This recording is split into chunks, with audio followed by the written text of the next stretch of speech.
கர்த்தர் கொடுத்ததான இந்த ஆசீர்வதிக்கப்பட்ட நேரத்துக்காக நாம் எல்லாரும் ஸ்தோத்திரம் பண்ணுவோம். ஸ்தோத்திரம் தோத்திரம் தோத்திரம் தோத்திரம் தோத்திரம் தோத்திரம் தோத்திரம் தோத்திரம் தோத்திரம் தோத்திரம் தோத்திரம் தோத்திரம் ஸ்தோத்திரம் தோத்திரம் தோத்திரம் தோத்திரம் தோத்திரம் தோத்திரம் தோத்திரம் தோத்திரம் தோத்திரம். முழு உலகமெங்கும் எல்லா தேவனுடைய ஊழியர்களும் தேவனுடைய ஜனமாகிய நம்முடைய ஜனங்கள் எல்லாரும் சேர்ந்து கர்த்தரை தேடும்படி இந்த அருமையான உபவாச நாட்களை கர்த்தர் கிருபையாக நமக்கு தந்தார். அதற்காக நாம் ஸ்தோத்திரம் பண்ணுவோம். ஸ்தோத்திரம் தோத்திரம் தோத்திரம் தோத்திரம் தோத்திரம் தோத்திரம் தோத்திரம் தோத்திரம் தோத்திரம் தோத்திரம் தோத்திரம் ஸ்தோத்திரம் தோத்திரம் தோத்திரம் தோத்திரம் தோத்திரம் தோத்திரம் தோத்திரம் தோத்திரம் ஸ்தோத்திரம் தோத்திரம் தோத்திரம் தோத்திரம் தோத்திரம் தோத்திரம் தோத்திரம் ஸ்தோத்திரம் தோத்திரம் தோத்திரம் தோத்திரம் தோத்திரம் தோத்திரம் தோத்திரம் தோத்திரம் தோத்திரம். உபவாச நாளில் இந்த 2வது நாளில கர்த்தர் நம்மை கொண்டு வந்திருக்கிறபடினால் நாம் ஸ்தோத்திரம் பண்ணுவோம். ஸ்தோத்திரம் தோத்திரம் தோத்திரம் தோத்திரம் தோத்திரம் தோத்திரம் தோத்திரம் தோத்திரம் தோத்திரம் ஸ்தோத்திரம் தோத்திரம் தோத்திரம் தோத்திரம் தோத்திரம் தோத்திரம் தோத்திரம் ஸ்தோத்திரம் தோத்திரம் தோத்திரம் தோத்திரம் தோத்திரம் தோத்திரம் ஸ்தோத்திரம் தோத்திரம் தோத்திரம் தோத்திரம் தோத்திரம். இந்த ஜெபத்தை கர்த்தரே நடத்தி நாம் ஒவ்வொருவருக்கும் ஆசீர்வாதமாக மாற்றி கொடுக்க முடியாது. ஸ்தோத்திரம் பண்ணுவோம். ஸ்தோத்திரம் தோத்திரம் தோத்திரம் தோத்திரம் தோத்திரம் தோத்திரம் தோத்திரம் தோத்திரம் தோத்திரம் ஸ்தோத்திரம் தோத்திரம் தோத்திரம் தோத்திரம் தோத்திரம் தோத்திரம் ஸ்தோத்திரம் தோத்திரம் தோத்திரம் தோத்திரம் தோத்திரம் தோத்திரம் ஸ்தோத்திரம் தோத்திரம் தோத்திரம் தோத்திரம் தோத்திரம் தோத்திரம் ஸ்தோத்திரம் தோத்திரம் தோத்திரம் தோத்திரம் தோத்திரம். வேதத்தில் உபவாச ஜெபங்களை குறித்தும் தேவனுடைய பக்தர்கள் உபவாசித்து ஜெபித்ததை குறித்தும் பல இடங்களிலே நாம் வாசிக்கிறோம். ஒவ்வொரு இடத்திலேயும் ஒவ்வொருவர் எடுத்த உபவாசத்தை நாம் காண்கும்போது அதனுடைய முடிவிலே அவர்கள் சில மேலான அனுபவங்களை பெற்றுக்கொண்டதாகவும் நம்மால் காண முடிகிறது. உதாரணமாக மோசே உபவாசத்தை ஜெபித்தார். 40 நாள் மலையின் மேல் போய் அவர் புசியாமலும் குடியாமலும் தேவனுடைய சமூகத்தில் இருந்தார். அப்படி இருந்து வரும்போதுதான் ஆசரிப்பு கூடாரத்தை கட்டுவதற்கான பிரமாணத்தோடு அவர் வந்தார். தேவன் மனிதன் மத்தியில் வந்து வாசம் பண்ணுவதற்கான ஒரு கூடாரத்தை கட்டுவதற்கும் அந்த பிரமாணங்களை எல்லாம் பெற்றுக்கொண்டு வந்தார். அது ஒரு பகுதி. இன்னொரு பகுதி, மோசேயினுடைய முகம் ஒவ்வொரு நாளும் பிரகாசிக்கப்பட்டு கொண்டே இருந்தது. 40வது நாள் அவர் இறங்கி வரும்போது மோசே அந்த மலைக்கு போகும்போது மோசேயினுடைய முகத்தை பார்த்தது போல அல்ல, வரும்போது மோசேயினுடைய முகத்தை ஜனங்களால் காணவே முடியல. அப்படினால் அதுக்கு காரணம் என்ன? இவ்வளவு மோசேயினுடைய முகம் பிரகாசமாக இருக்கிறதே, நம்மளும் அப்படி மாறணுமேன்னு சிந்திக்கிறதுக்கு பதிலாக ஜனங்கள் எல்லாரும் இப்படி சத்தம் போட்டார்கள், மோசே உடைய முகத்தை பார்க்க முடியல, உடைய முகத்தை நீ மூடிக்கொள்ளும், உடைய முகத்தை மூடிக்கொள்ளும் என்று சொல்லுகிறார். அந்த அளவுக்கு மோசேயினுடைய முகம் பிரகாசமாக இருக்கும். அப்போது உபவாச ஜெபம் சொல்கிறது தேவனுடைய ஜனங்களை பிரகாசிக்கிற ஒரு பகுதி தான் உபவாச ஜெபம்.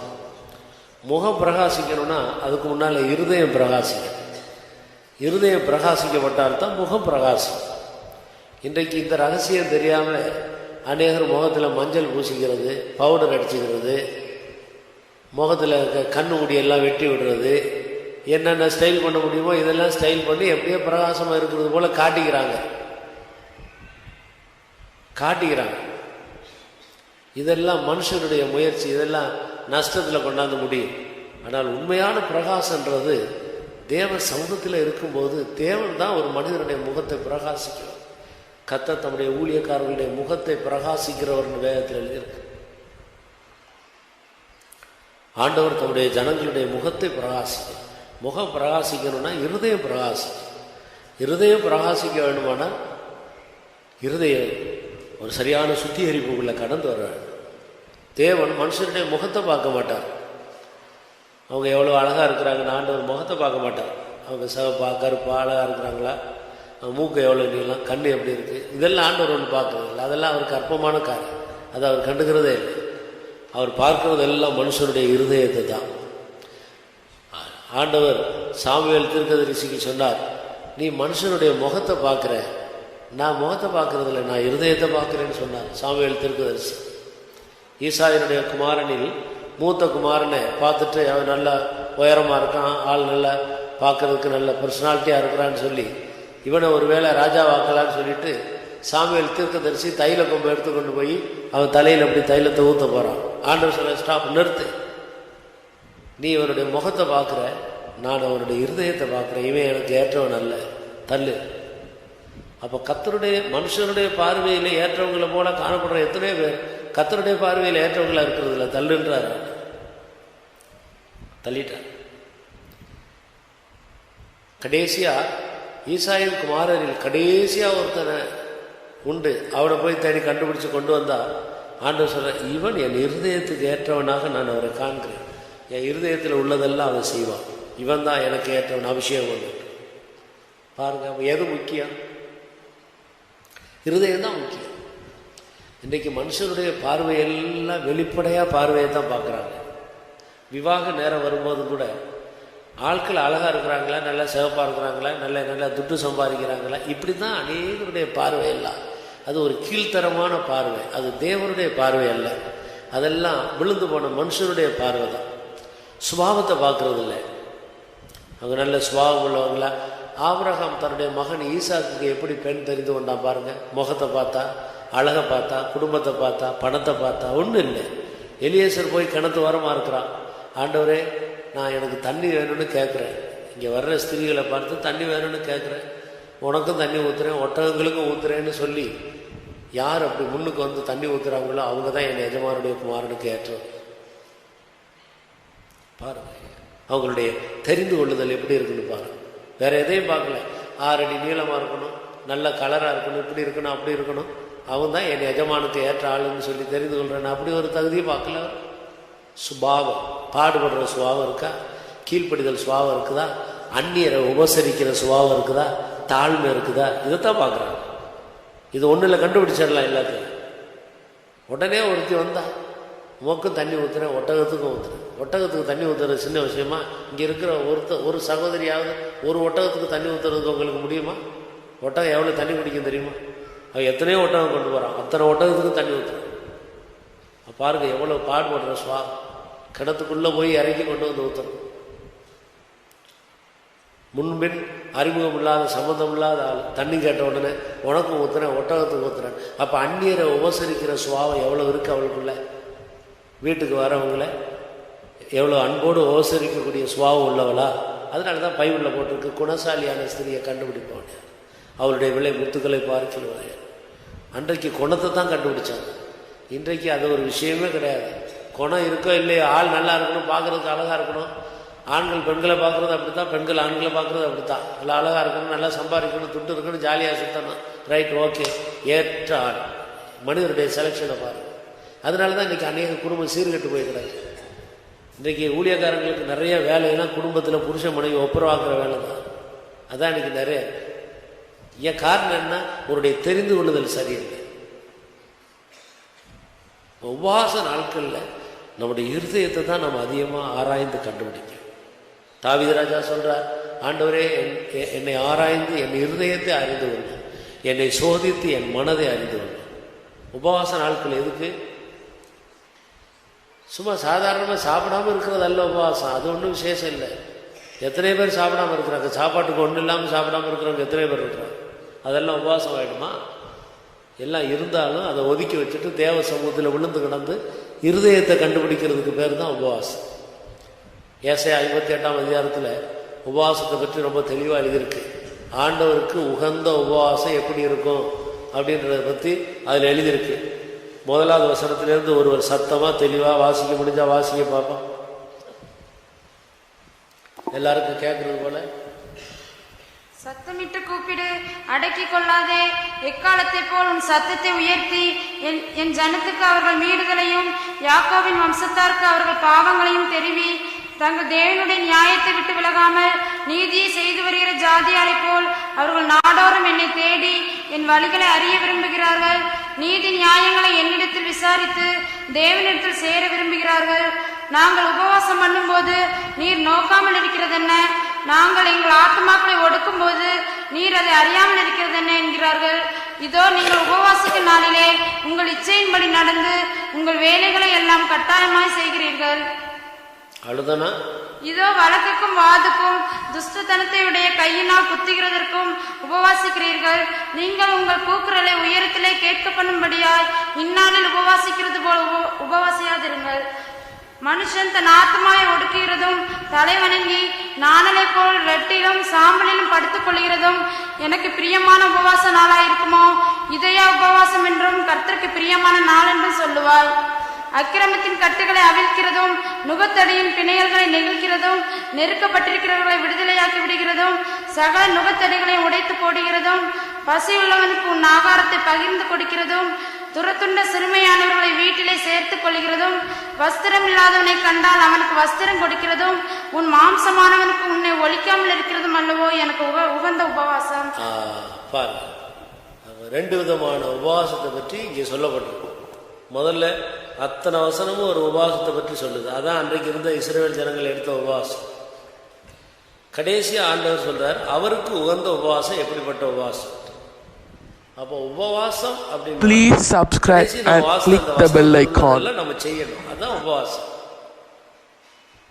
மற்றபடி சாப்பிடாம இருக்கிறதோ, பல்லு விளக்காம இருக்கிறதோ, குளிக்காம இருக்கிறதோ, ரெட்டு உடுத்தி சாம்பல்ல உட்கார்றதோ, தலை வணங்கி இருக்கிறதோ, இது அல்ல உபவாசம். அது ஒரு பெரிய காரியம். அக்கிரமத்தின் கட்டுகளை அவிழ்க்க வேண்டும், நுகத்தடியின் பிணையல்களை முறிக்க வேண்டும். எதுலெல்லாம் விடுதலை இல்லை, அடிமையா இருக்கிறோமோ நம்முடைய அடிமைத்தனத்தை எல்லாம் கண்டுபிடிக்கணும். சிலர் கோபத்துக்கு அடிமையா இருப்பாங்க, தொட்டதுக்கெல்லாம் கோபப்பட்டுருப்பாங்க. அதனால குடும்பத்தில் எவ்வளவு விளைவுகள் சம்பவிக்கிறது. எத்தனை வருஷமா அந்த கோபத்தின் ஆவிக்கு அடிமையா இருக்கிறது. அது ஒரு நுகத்தடியின் பிணையல். அந்த நுகத்தை முறிக்கணும். கோபம், சிலருக்கு எரிச்சல், சிலருக்கு சந்தேகம். வருஷ கணக்கில் மனைவி மேலே சந்தேகம். மனைவி அவங்களுக்கு குழந்தைங்க பிறந்து அவங்களுக்கும் கல்யாணம் ஆகி பேரம் பேத்தி எடுத்தாச்சு, இப்போ போய் மனைவி மேலே சந்தேகம். தாத்தா பாட்டி ஆன பிறகு மனைவி மேலே சந்தேகம். லைஃப் லாங் சந்தேகம் சந்தேகம் சந்தேகம் சந்தேகம். நீ எங்கே செத்தா பரலோகத்துக்கு, எந்த பரலோகத்துக்கு போகிறது? சீப்பாஸை வந்து அடக்கம் பண்ணா கூட நீ பரலோகத்துக்கு போகணும். நுகத்தடியின் பிணையல்களை நம்ம உடைத்து போடணும். நீ சில பொல்லாத நுகத்தடிக்கு அடிமையா இருக்கிற, அதை உடைச்சு போடு. அது சரியான உபவாசம். அந்த கடைசி வசனத்தை மறுபடியும் வாசி. அதுக்கு முந்தின வாசம். அக்கிரமத்தின் கட்டுகளை அவிழ்க்க வேண்டும். நம்முடைய இருதயத்தில் என்னெல்லாம் அக்கிரமம் இருக்கு, அக்கிரம சிந்தை இருக்கா? என் இருதயத்தில் நான் அக்கிரம சிந்தை உள்ளவனா இருந்தால் தேவன் எனக்கு செவி கொடுக்க மாட்டார்னு தாவீது சொல்ற. நம்முடைய சிந்தை தூய்மையா இருக்கா? இல்லை நம்முடைய சிந்தையில் அக்கிரம சிந்தை வருதா? அடிக்கடி பொல்லாத சிந்தை வருதா? கெட்ட சிந்தை வருதா? தேவையில்லாத சிந்தை வந்து நம்முடைய மனதை தீட்டுப்படுத்துதா? இதையெல்லாம் கண்டுபிடிச்சு அறிக்கையிட்டு இதில் ஒரு விடுதலை பெற்று ஜெயம் பெறதுக்கு பேர் தான் உபவாசம். சாப்பிடாம இருக்கிறது ஒன்றும் உபவாசம் இல்லை. முன்னால் தள்ளி உட்காருங்க, பின்னால் வர்றவங்களுக்கு இடம். முன்னால் தள்ளி.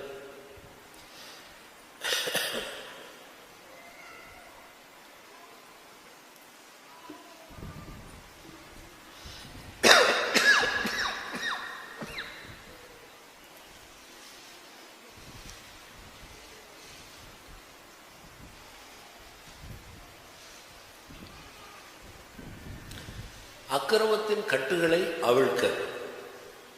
என்னென்ன அக்கிரம கட்டுகள் நமக்குள்ள இருக்கு? அக்கிரம சிந்தை இருக்கா? அக்கிரம பார்வை இருக்குதா? பேச்சுவார்த்தையில் அக்கிரமங்கள் வந்துருதா? நான் பார்த்துருக்குறேன். சில பழைய குடும்பத்தில் பழைய விசுவாசி சில நேரம் குடும்பத்தில் மனஸ்தா வந்தால், புருஷன் மனைவிக்குள்ள மனஸ்தா வந்தால் திடீர்னு கெட்ட வார்த்தையெல்லாம் போட்டு திட்டுறாங்க. ரெண்டு பேரும், அந்த சகோதரிமாரும் அப்படி திட்டுறாங்க, புருஷன் அப்படி திட்டுறாங்க. அப்போ இருதயத்துக்குள்ள இருக்கிறதுனால தானே அது வெளியே வருது. இருதயத்தின் நிறைவினால தானே வாய் பேசும். பழைய விசுவாசின்னு சொல்லிட்டு எப்படி உனக்குள்ள கெட்ட வார்த்தை வரலாம்? அப்போ நீ இன்னும் அக்கிரமத்துக்குள்ள கட்டப்பட்டிருக்கிறிய. இதெல்லாம் விடுதலை ஆக்காம பின்ன நம்ம வருஷத்தை எண்ணி என்ன பிரயோஜனம்? இதுக்கு தான் உபவாசம். உபவாசன்றது வீடு கட்டுறதுக்கு, பணம் கிடைக்கிறதுக்கு, வேலையில் ப்ரொமோஷன் கிடைக்கிறதுக்கு, பிள்ளைங்களுக்கு நல்ல மாப்பிள்ளை கிடைக்கிறதுக்கு, பெண்ணு கிடைக்கிறதுக்கு அல்ல உபவாசம். இதெல்லாம் அற்பமான காரியம். இதெல்லாம் கர்த்தர் சாதாரணமாக ஓடுற ஓட்டத்தில் நமக்கு தர்றது. இதெல்லாம் இது ஒரு மேட்டரே கிடையாது. ஒரு மெய்யான கிறிஸ்தவனுக்கு இது ஒரு மேட்டரே கிடையாது. முதலாவது தேவனுடைய ராஜ்யத்தை தேடி, பிறகு மற்றதெல்லாம் உனக்கு கூட கொடுக்கப்படும் தான் ஆண்டவர் சொல்கிறார். வேலை கிடைக்காம இருக்கிறது, சிலர் வேலைக்காக உபவாசம். நல்ல வேலை கிடைக்கணும், சென்ட்ரல் கவர்மெண்ட் ஜாப் கிடைக்கணும், தொழில் நல்லா இருக்கணும், பிள்ளைங்களுக்கு கல்யாணம் நல்லா நடக்கணும், பிள்ளைகள் நல்லா படிக்கணும், பப்ளிக் எக்ஸாம் வந்துச்சுன்னா அதுக்கு ஒரு உபவாசம். இதெல்லாம் ரொம்ப வெளிப்பாடு இல்லாத ஒரு கீழ்த்தரமான விசுவாசிங்க தான் இதெல்லாம் செய்கிறது. நல்ல விஷயம் தெரிஞ்ச விசுவாசிகள், தெய்வத்தை பற்றி ஒரு அறிவுடையவங்க இதெல்லாம் செய்ய மாட்டாங்க. இதுக்காக போய் உபவாசம் எடுப்பாங்க. பிள்ளைங்க ஃபர்ஸ்ட் ரேங்க் வரணும், ஃபர்ஸ்ட் ரேங்க் எடுத்தால் சியோனில் சேர்த்துக்கிடுவார் ஆண்டவர். கோல்டு மெடல் எடுத்தால் பரலோகத்தில் சேர்த்துக்கிடுவாங்களா? யூனிவர்சிட்டி ஃபஸ்ட்டு வந்தால் பரலோகத்தில் முதல் இடம் கிடைச்சிருமா? எதுக்காக இதுக்கு போய் உபவாசம் எடுக்கணும்? இதெல்லாம் ஒரு அற்பமான காரியம். இதுக்கெல்லாம் உபவாசம். உபவாசம் நம்ம எடுக்கிறதுடைய மெயின் நோக்கம் அக்கிரமத்தின் கட்டுகள் அவிழ்க்கும். நம்முடைய இருதயத்துக்குள்ள என்னெல்லாம் அக்கிரமங்கள் இருக்குன்றதை கண்டுபிடிச்சு அதையெல்லாம் அறிக்கையிட்டு அதிலிருந்து ஒரு விடுதலை பெற்று நம்முடைய இருதயம் தூய்மையாக்கப்பட வேண்டும், நம்முடைய மனது தூய்மையாக்கப்பட வேண்டும். அதுக்கு தான் உபவாசம். இப்படி ஒரு வெளிப்படுத்துவதோடு உபவாசம் எடுத்து ஜெபிச்சு முன்னுக்கு வந்தா, பரிசுத்த பவுல் சொல்றது போல காலத்தை பார்த்தா போதகராக வேண்டிய நீங்கள் இன்னும் பால் உண்கிற குழந்தைய போல இருக்கிறீங்களேன்னு சொல்றாரு. இத்தனை வருஷம் நம்ம சத்தியத்தை அறிஞ்சதுக்கு நேரம் எங்கேயோ இருக்கணும். ஆனால் அநேக சரியா வெளிப்படுத்தல் இல்லை. உபவாசம் எதுக்குன்னு தெரியறது இல்லை. சாதாரண காரியத்துக்கு உபவாசம் எடுத்து தங்களுடைய சரீரத்தையும் கெடுத்துக்கொள்றாங்க, வீணாக்கி. அந்த உபவாசத்தை எல்லாம் கர்த்தர் அங்கீகரிக்க மாட்டார். நீங்க ஒரு வேலைக்காக, பிள்ளைங்களுக்கு வேலை கிடைக்கணும்னு நீங்க உபவாசம் எடுத்து பாருங்க, அந்த உபவாசம்லாம் ஆண்டவருக்கு பிரியம் கிடையாது. அதே நேரத்தில் உங்களை சுத்திகரிக்கிறதுக்காக உபவாசம் எடுங்க, நீங்களும் சுத்திகரிக்கப்படுவீங்க, வேலையும் தானா கிடைக்கும். எல்லா ஆசீர்வாதமும் அங்கே இருக்கு. ஆனால் அந்த ஒரு பகுதியில் ரூட்டை கிளியர் பண்ணாதனால தான் அதெல்லாம் அப்படியே தடையாது. இதை கிளியர் பண்ணி விட்டா எல்லாம் இறங்கிடும். உபாகமம் 28ஆம் அதிகாரத்தில் முதல் வசனத்தை வாசிங்க. அங்கே என்ன சொல்லப்பட்டிருக்கு? ஆசீர்வாதத்தின் ஒரு பெரிய பட்டியலும் சாபத்தின் ஒரு பெரிய பட்டியலும் அந்த அதிகாரத்தில் இருக்கு. பைபிள் இல்லையா? இன்று நான் உனக்கு விதிக்கிற உன் தேவனாய் கர்த்தருடைய கட்டளையின்படியெல்லாம் செய்ய நீ கவனமாயிருக்கும்படிக்கு அவர் சத்தத்திற்கு உண்மையாய் செவி கொடுப்பாயானால் உன் தேவனாகிய கர்த்தர் பூமியில் உள்ள சகல ஜாதிகளிலும் உன்னை மேன்மையாக வைப்பார். இந்த ஒரு வசனத்தை நல்லா கவனிச்சுப்பார். மறுபடியும் வாசிங்க. இன்று நான் உனக்கு விதிக்கிற உன் தேவனாகிய கர்த்தருடைய சத்தத்தை கேட்க கவனமாயிருந்தால் அவர் சத்தத்திற்கு உண்மையாய் செவி கொடுப்பாயானால் உன் தேவனாகிய கர்த்தர் பூமியில் உள்ள சகல ஜாதிகளிலும் உன்னை மேன்மையாக வைப்பார். பூமியில் உள்ள சகல ஜாதிகளிலும் உன்னை மேன்மையாக வைப்பார். பூமியில் உள்ள சகல ஜாதிகளிலும் உன்னை மேன்மையாக. உன் தேவனாகிய கர்த்தருடைய கட்டளைகளுக்கு செவி கொடுத்தா போதும், இந்த பூமியில இருக்கிற எல்லா ஜாதியை பார்க்கலும் கர்த்தர் உன்னை மேலாக்கி. 14வது வசனத்தை வாசிங்க.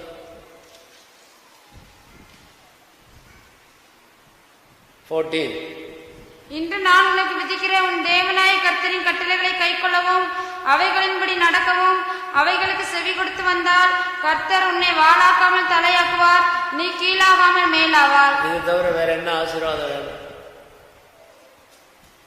நீ கட்டளைகளுக்கு செவி கொடுத்து உண்மையா நடக்கிறியான்றதை மட்டும் கண்டுபிடிச்சு அதை ரூட்டை கிளியர் பண்ணிட்டா போதும். பூமியில் உள்ள எல்லாரையும் பார்க்கலும் உன்னை மேன்மையா வைப்பார். உன்னை வாழாக்காமல் தலையாக்கிடுவார், கீழாக்காமல் மேலாக்கிடுவார். முடிஞ்சு போச்சு. இதுக்கு என்னத்துக்கு போய் வேலை நடக்கணும்னு ஒரு உபவாசம், பிள்ளைங்களுக்கு கல்யாணம் நடக்கணும்னா அதுக்கு ஒரு உபவாசம், அப்புறம் குழந்தைங்க இல்லைன்னா அதுக்கு ஒரு உபவாசம். நீ எங்கேயோ ரூட்டை கிளியர் பண்ணணும், அதை விட்டு போட்டு பிள்ளைங்களுக்கு குழந்தை பிறக்கல அதுக்கு ஒரு உபவாசம் போடு. ஊழியக்காரங்களே வந்து உபவாசம் எடுக்க சொல்லி எங்களையும் தொந்தரவு பண்ணுறது. தொட்டதுக்கெல்லாம் உபவாசம் தான், ஆனால் எடுக்க வேண்டியதுக்கு உபவாசம் எடுக்கிறது இல்லை. வீடு கட்டுறதுக்கு ஒரு உபவாசம், ஃபவுண்டேஷன் போடுறதுக்கு ஒரு உபவாசம், காசு கிடைக்கிறதுக்கு ஒரு உபவாசம், எல்லாத்துக்கும் உபவாசம் தான். உபவாச ஜெபம் ஒன்றையும் ஆண்டவர் கேட்கறது இல்லை, எல்லாம் வேஸ்ட், டோட்டலி வேஸ்ட். உபவாசம் எடுக்க வேண்டியதுக்கு ஒன்றுக்கு தான். நீ உன்னை தாழ்த்தி உன்னை சுத்திகரிக்கிற ஒன்றுக்கு தான் உபவாசம். சுத்திகரிச்சுட்டா எல்லா ஆசீர்வாதமும் தானே.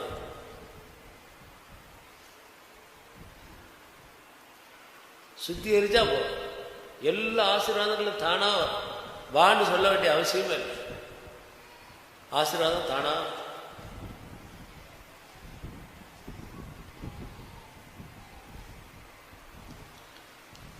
சில நேரங்களில் பெரிய ஏரியிலேருந்து தண்ணீர் வாய்க்காலில் வரும், வந்து சேர வேண்டிய ஒரு இடத்துக்கு வந்து தண்ணி சேராது. இடையில ஏதாவது தடைகள் இருக்கும், மண் கொட்டி கிடக்கும், அந்த வாய்க்கால் அடைபட்டு இருக்கும்.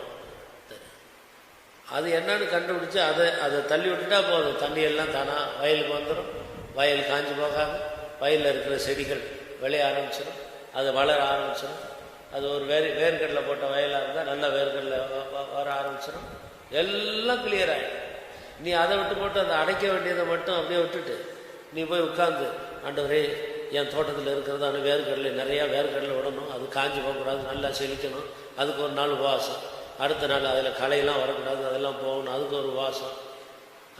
அதுக்கப்புறம் மழை பெய்யணும், அதுக்கு ஒரு உபவாசம். ஆடு மாடு மேயக்கூடாது, அதுக்கு ஒரு உபவாசம். இதில் தேவையா இந்த உபவாசம்லாம்? நீ அந்த மண் தடையாக இருக்காங்க, கொட்டி கிடக்காது, ஒன்று நீ ரூட்டை கிளியர் பண்ணி விடு, தண்ணி தானாக வந்துடும்.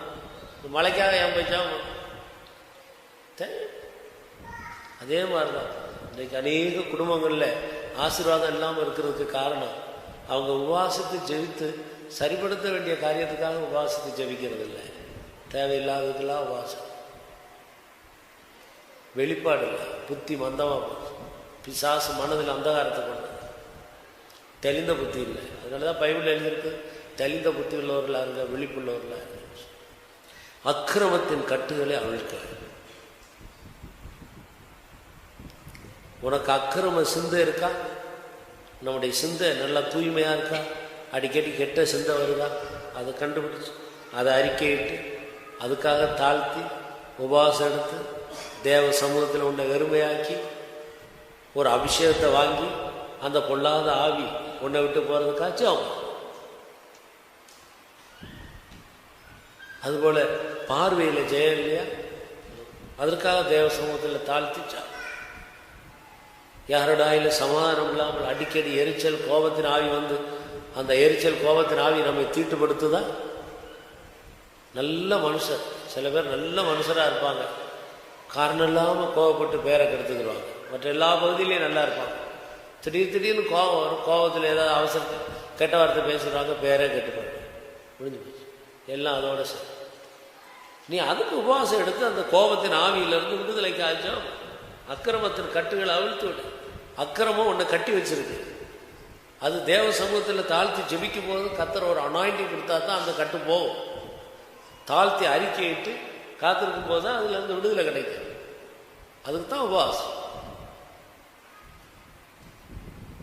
இதையெல்லாம் விட்டுட்டு பக்கத்து வீட்டுக்காரங்களோட தேவையில்லாமல் ஏதாவது ஒரு மனஸ்தாபப்பட்டு கோவப்பட்டு சண்டை போட்டுப்பட்டு அப்புறம் நாளைக்கு பிள்ளைக்கு ஜுரம் வந்தால், நேற்று இவங்க ஏதோ சண்டை போட்டாங்க, இவங்க ஏதோ செய்வினை வச்சுருக்கிறாங்க, அதான் என் பிள்ளைக்கு ஜுரம் வந்துருச்சு. உனக்குள்ளே இருக்கிற அக்கிரமத்தினால ஜுரம் வந்திருக்குது, நீ போய் பக்கத்து வீட்டுக்காரங்க செய்வினை வச்சுட்டாங்கன்னு சொல்றீங்க. சில ஆட்கள் அதுக்கு பதிலாக செய்வினை வைக்கிறதுக்கு இவங்க போவாங்க, அவங்க வச்சிருக்கவே மாட்டாங்க. இவங்க மனசில் நினச்சிட்டு இவங்க போய் செய்வினை வைப்பாங்க. பைபிளில் போட்டிருக்கு, குறிகாரனையும் மந்திரம் கேட்குறவனையும் உயிரோட வைக்காத, தேசத்தில் இல்லாதவனையும் அவனை கொண்டு போட்டுன்னு போட்டிருக்கு பைபிளில். இஸ்ரவேல் ஜனங்கள் மத்தியில் யாராச்சும் குறி கேட்குறவன், பில்லி சுனியம் பண்ணுறவன், மந்திரவாதம் பண்ணுறவன் எவனாச்சும் இருந்தால் அவனுக்கு காலி ஒன்று வெட்டி போடுறவன். இப்போ புதிய ஏற்பாட்டு சபையில் யாராச்சும் மந்திரம் பண்ணுறவங்க, பில்லி சுனியம் வைக்கிறவங்க, மந்திரத்துக்கு பின்னால் போகிறவங்களாக இருந்தால் அவங்கள வெட்டி காலி பண்ணுன்னு போட்டிருக்கு பைபிள். அது எப்படி பக்கத்து வீட்டுக்காரங்க நமக்கு செய்வினை வைக்க முடியும்? ஓ அக்கிரமத்தின் கட்டுகளை அவிழ்த்து நீ சரிப்படுத்த வேண்டிய காரியத்தில் சரிப்படுத்திக்கோ. யாராவது செய்வினை வைக்க முடியுமா? உன்னை தொடுகிறவன் என் கண்மணியை தொடுகிறான். உனக்கு விரோதமாக செய்வினை வைக்கணும்னு அவன் வீட்டை விட்டு இறங்கும் போதே ஸ்பாட்டில் ஆண்டு போட்டு உடச்சி தள்ளிடுவார். உனக்கு விரோதமாக உருவாக்கப்படும் ஆயுதங்கள் வாய்க்காத பண்ண விட மாட்டார் ஆண்டு. இன்னும் அதையெல்லாம் தாண்டி எனக்கு செய்வனை வச்சுட்டாங்கன்னு சொல்லி அவங்க மேலே எரிச்சல் கோபம் எதுக்கு? ஏசாமி சொன்னால் எவ்வளவோ சொல்லியிருக்கலாமே.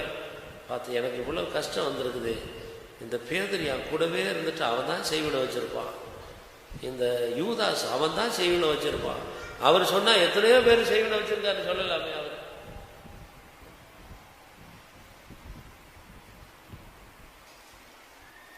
அப்படின்னால அக்கிரமத்தின் கட்டுகளை நம்ம அவிழ்க்க ஒரு நிமிடம் கண்களை மூடுங்கல்ல. நமக்குள்ள என்னென்ன அக்கிரமத்தின் கட்டுகள் கட்டப்பட்டிருக்கிறதுன்னு கொஞ்சம் கவனிச்சு. கோபத்தின் ஆவி நம்மை கட்டி இருக்கிறதா? எரிச்சலின் ஆவி கட்டி இருக்கா? சந்தேகத்தின் ஆவி கட்டி இருக்கா?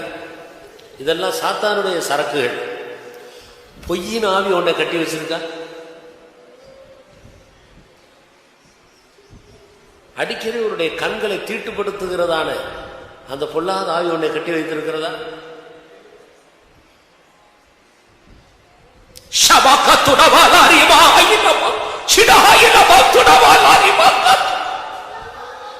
நமக்குள்ள இருக்கிற அந்த கட்டுகள் என்ன, என்னென்ன கட்டுகளுக்குள்ள நான் இருக்கிறேன் என்பதை கொஞ்சம் ஆராய்ந்து கண்டுபிடித்து பாருங்க. நல்லா நிதானித்து பாருங்க. எனக்குள்ள என்னெல்லாம் கட்டுகள் இருக்கு? மாமிச ஆசை இச்சை என்னை கட்டி வைத்திருக்கிறதா? சந்தேகத்தின் ஆவி என்னை கட்டி வைத்திருக்கிறதா? கோபத்தின் ஆவி என்னை கட்டி வைத்திருக்கிறதா? பொய்யின் ஆவி என்னை கட்டி வைத்திருக்கிறதா? எரிச்சலின் ஆவி என்னை கட்டி வைத்திருக்கிறதா?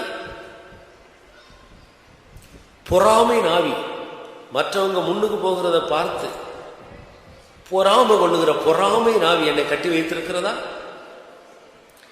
இல்ல அழகா இருக்கணும், நல்லா ட்ரெஸ் பண்ணணும் அப்படின்னு சொல்லி நம்முடைய சரீரத்தை துரு இச்சைகளுக்கு ஏதுவா ட்ரெஸ் பண்ணும்படி ஒரு பொல்லாத ஆவி நம்மை கட்டி வைத்திருக்கிறதா?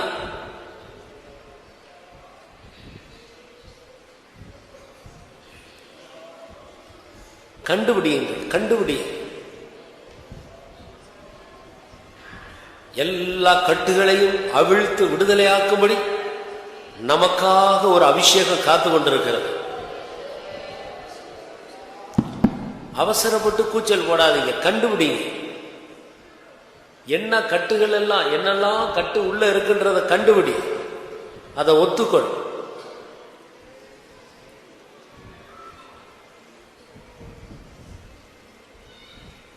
என்னென்ன காரியத்தில் உனக்கு விடுதலை பெற விரும்பினா கூட விடுதலை பெற முடியாத அளவுக்கு என்னென்ன நுகம் உன் மேல இருக்கு, என்னென்ன நுகத்தடியோடு நீ பிணைக்கப்பட்டிருக்கிறாய். சில மாடுகள் இருக்கு, வண்டியில நுகத்தடியில அந்த மாட்டை பிணைச்சு வச்சிடுவாங்க, அங்கிட்டு இங்கிட்டு ஓட முடியாது.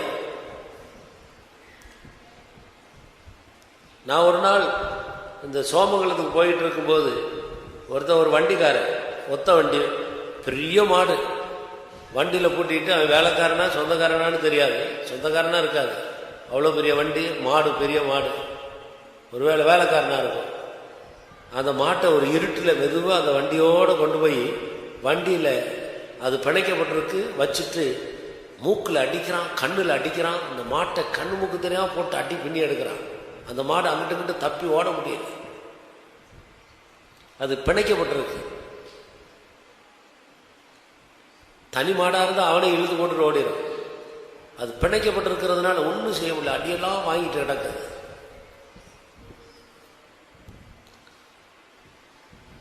ஏதாயிலும் பொல்லாத ஆவி, பொல்லாத நுகம் உண்மையில் இருக்க, அந்த நுகத்தோடு நீ பிணைக்கப்பட்டிருக்கிறாயா? அது மாமிச ஆசை இச்சையா? என்ன பொல்லாத ஆவி? பண ஆசையா? பொருள் ஆசையா? அதுல நீ பிணைக்கப்பட்டிருக்கிறாயா? எது உன்னை கட்டி வைத்திருக்கு? கர்த்தர் ஒரு அபிஷேகம் தந்தா அது அப்படியே முறிந்து போகும். கர்த்தர் எனக்கு ஒரு பெரிய விடுதலையை கொடுப்பார். சிலருக்கு எவ்வளவு பணம் இருந்தாலும் திருப்தி இல்லை, இன்னும் சம்பாதிக்கணும். அந்த பண ஆசை என்னும் நுகம் அதோடு உன்னை பிணைத்து வைத்திருக்கிறது. சிலருக்கு தங்களுக்கு இருக்கிற துணியில திருப்தி இருக்காது. எவ்வளவு இருந்தாலும் 10 இருந்தா கூட அது பத்தாது, இன்னும் வாங்கணும் வாங்கணும் வாங்கணும். 50 இருந்தாலும் பத்தாது, 70 இருந்தாலும் பத்தாது, 100 இருந்தா கூட பத்தாது. அது ஒரு நுகம், அதுக்கு நீ அடிமையாயிட்ட. இப்படியெல்லாம் பல நுகங்களுக்கு அடிமையாக இருந்து கொண்டு நாம் தேவனுடைய ராஜ்யத்துக்குள்ள பிரவேசிக்க முடியுமா? அதுக்குத்தான் உபவாச ஜெபம். நுகத்தடியின் பிணையல்களை நெகிழ்கிறதுக்கு தான் உபவாச ஜெபம். அக்கிரமத்தின் கட்டுகளை அவிழ்க்கிறதுக்கு தான் உபவாச ஜெபம். மாமிசமான மனிதனுக்கு உன்னை ஒழிக்காத. சிலரை கண்டா நீ ஒழிந்து போக வேண்டிய அவசியம் என்ன இருக்கு? அவங்களோட உனக்கு ஐக்கியம் இல்லை, நல்ல இருதயம் இல்லை. தூரத்தில் வந்தா நீ ஒரு பக்கம் ஒதுங்கிட்டு போற. ஏன் மாமிசமான மனிதனுக்கு உன்னை ஒழிக்க வேண்டும்? ஐக்கியம் இல்லாததுனால தானே. யாரோட ஐக்கியம் இல்லை, யாரோடு சரியா பேச முடியல, யாரோட திறந்த இருதயமா இருக்க முடியல. யாரை கண்டா நீ ஒழிகிறாய், யாரை கண்டா பயப்படுகிறாய், அதை கண்டுபிடித்து அவர்களோடு ஒப்புரவாக தீர்மானம் பண்ணு. அதற்கு தான் இந்த உபவாசம். இந்த வசனத்தின்படி சுத்திகரித்துக் கொள்ளுங்கள், ஒரு விடுதலையை பெற்றுக் கொள்ளுங்கள். இந்த உபவாச ஜபத்துக்கு பிறகு கர்த்தர் உன் களஞ்சியங்களை பூரணமாக நிரப்பி உன் ஆலையில திராட்சை ரசம் புரண்டோட செய்து உன்னுடைய சுக வாழ்வை துளிரச் செய்து உன் ஆத்துமாவை திருப்தியாக்கி உன் எலும்புகளை நினைவுள்ளதாக்குவார். கர்த்தரே உன்னை நடத்தி கொண்டு போவார்.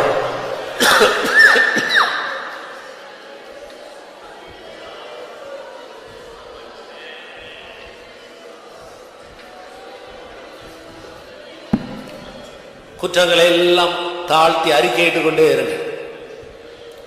சரியா அறிக்கை இடும்போது ஒரு அபிஷேகம் வந்து இறங்கு.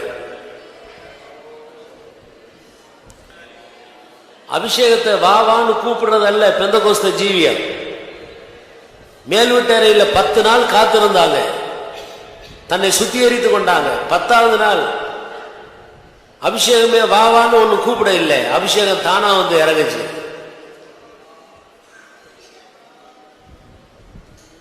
இன்றைக்கு சிலர் கத்து வச்சிருக்கிறாங்க, அபிஷேகமே வா வா வா வான்னு சொல்லிட்டு ஒரு 10-15 கோரஸ் பாடுறதுக்கு. 15 கோரஸ் பாடுனாலும் ஒரு அபிஷேகமும் வர்றதில்லை, சோர்ந்து போய் எழுப்பி போயிடுவாங்க.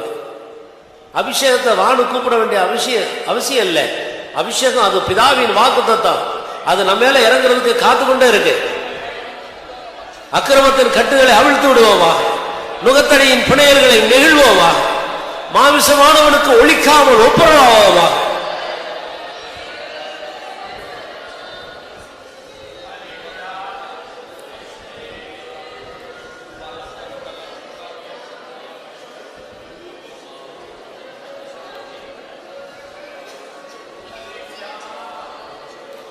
அழுகையோடு கண்ணீரோடு கர்த்தரை தேடுங்க. இருதயத்தை கிழிப்பவா,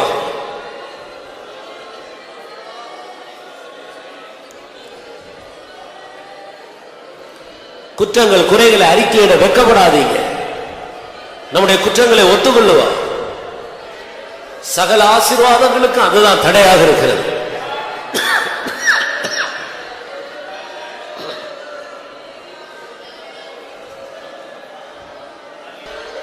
அக்கிரமத்தின் கட்டுகள் அவிழ்க்கப்பட்டதுக்கு அடையாளம் என்ன?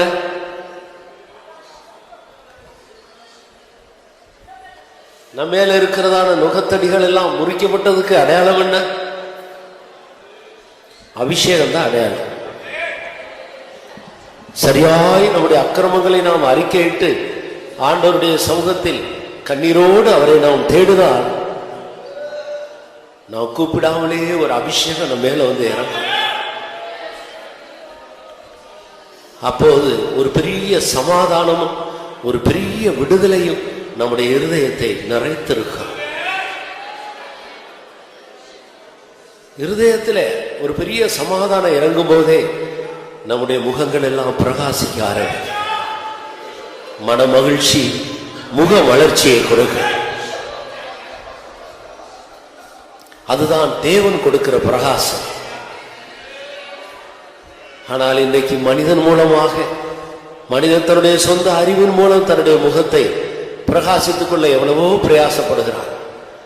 சிலர் பிளாஸ்டிக் சர்ஜரி பண்ணிக் கொள்ளுகிறார்கள் முகத்தை பிரகாசிக்க முடியாக. எவ்வளவோ விதங்களில் மனிதர்கள் பிரயாசப்படுகிறார்கள். முகத்தை அழகுபடுத்துறதுக்கு பியூட்டி பார்லர் என்று சொல்லி வைத்துக் கொண்டு அழகுபடுத்த பிரயாசப்படுகிறார்கள். அது அல்ல பிரியமானவர்களே. மோசேயுடைய முகம் மலையின் மேல் பிரகாசிக்கப்பட்டது.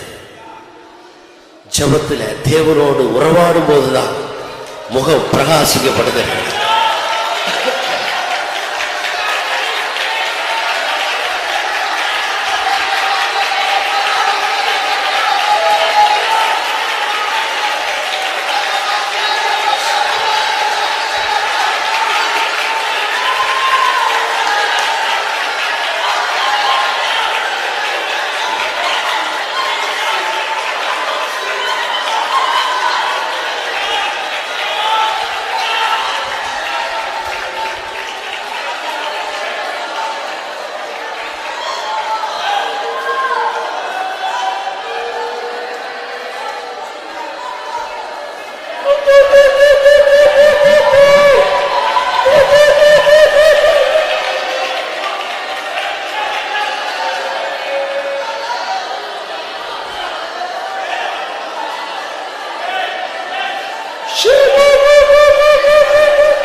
subscribe and click the bell icon.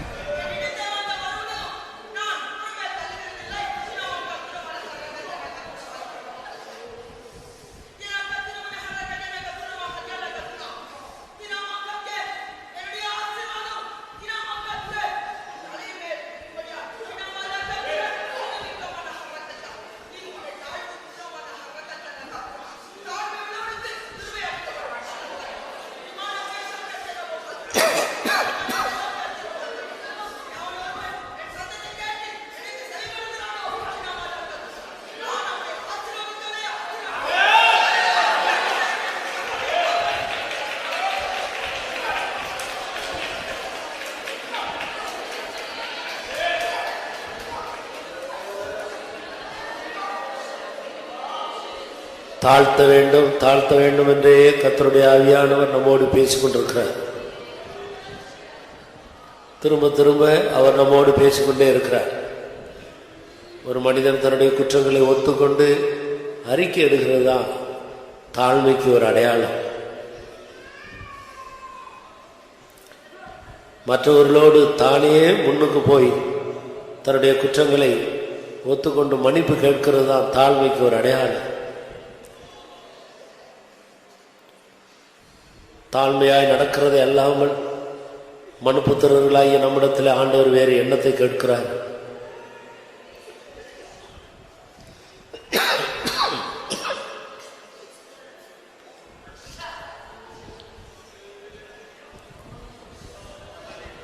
குற்றங்களை ஒத்துக்கொண்டு தேவ சமூகத்தில் அறிக்கையிட்டு தாழ்த்துவோமா? மற்றவர்கள் நம்மிடத்தில் வந்து ஒப்புரவாகட்டும் என்று காத்திருக்காமல் நானே அவர்களோடு ஒப்புரவாவேன் என்று தீர்மானம் எடுத்துக் கொள்ளுங்கள்.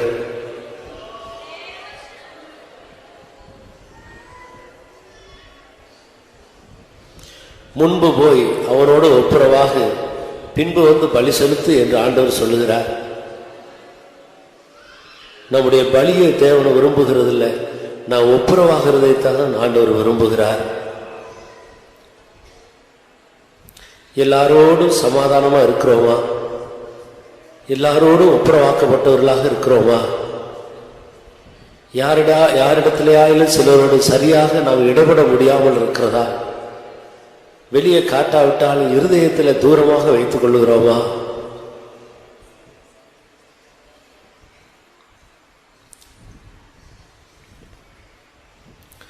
சகோதரர்கள் ஒருமித்து வாசம் பண்ணும்போதுதான் அங்கே ஆசீர்வாதம் உண்டாகிறது, நன்மையும் ஜீவனும் கிருபையும் பெருகுகிறது.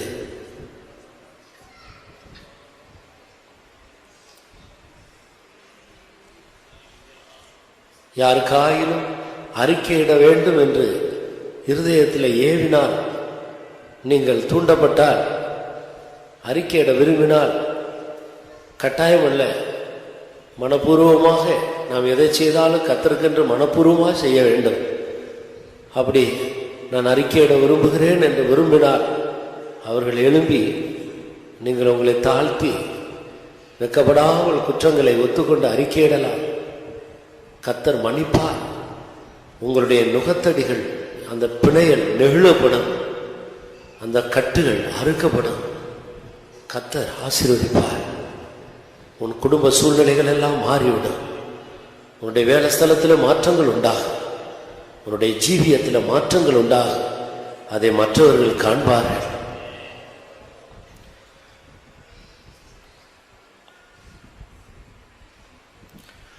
வெட்கம் அது பிசாசு கொண்டு வருகிறது. வெட்கத்துக்கு இடம் கொடுக்காதீர்கள்.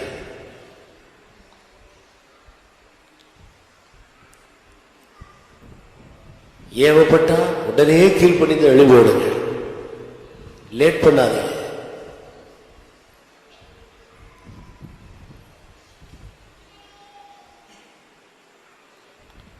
விஷயங்களை மட்டும் சுருக்கமா தெளிவா சொல்லுங்க. உட்காரு உட்காரு. ஹல்லேலூயா ஹல்லேலூயா ஹல்லேலூயா ஹல்லேலூயா. அறிக்கையிட்டவங்க கண்களை மூடி ஒரு சரியான ஒரு அபிஷேகம் உங்களை நோக்கி சியோனிலிருந்து புரண்டு வருகிறது. அதை பெற்றுக்கொள்வதற்கு நீங்கள் ஆசையோடு காத்திருங்க.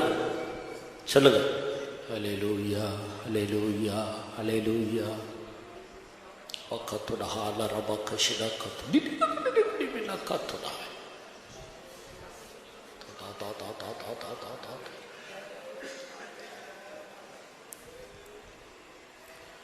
Hallelujah, hallelujah, hallelujah, hallelujah.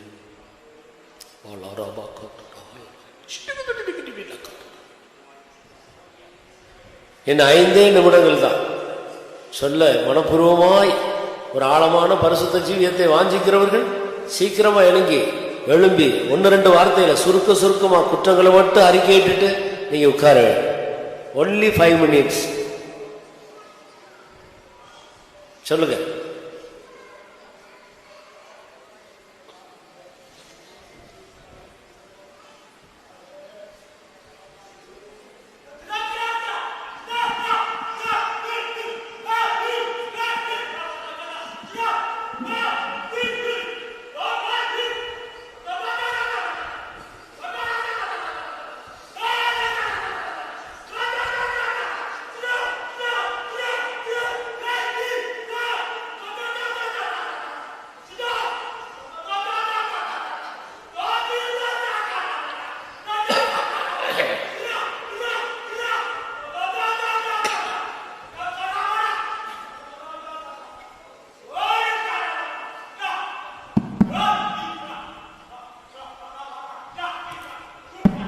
எழுமி நிக்கிறவங்க சொல்லுங்க,